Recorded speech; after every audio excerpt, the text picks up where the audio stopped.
तोरा लहंगा नजर के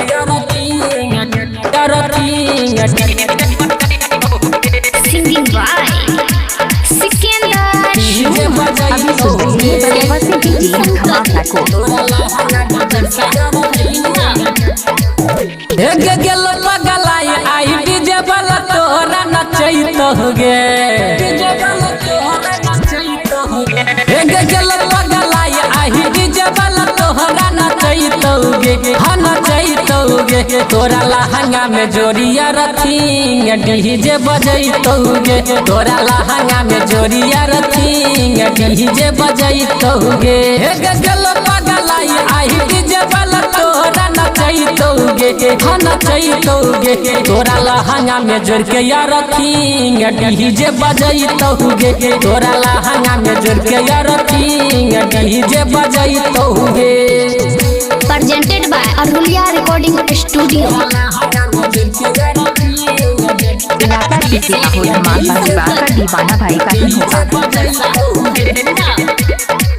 हाँ गरदा खूब उड़े लगे छौरी आगे सामियाना में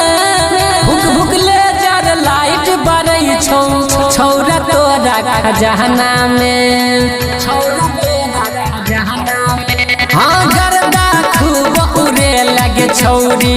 आगे सामियाना में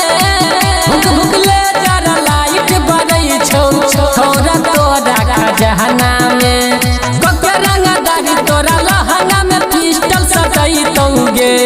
रंगदारी तोरा लहंगा में पिस्टल सटैतौगे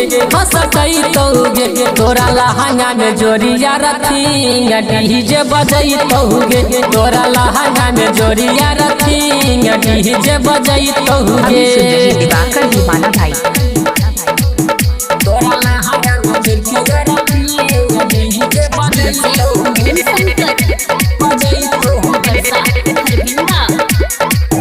हाँ जखने बेस बढ़ई तो गे छौरी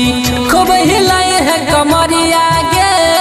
देख के तोरा छौरा रखे सवा मारो खूब नजरिया गे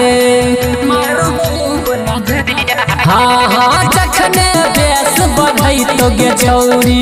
खूब हिलाई है कमरिया गे देख के तोरा छौरा नीति सवा मारो खूब नजरिया गे शिव शंकर यादव गायक सिकंदर पटैतौगे छौरा सना जितवा गायक सिकंदर पटैतौगे पटैतौगे तोरा लहंगा में जोड़िया रथिंग डीजे बजैतौगे तोरा लहंगा में जोड़िया रथिंग डीजे बजैतौगे। दिवाकर दीवाना भाई ग्राम बगीवा जिला मधुबनी।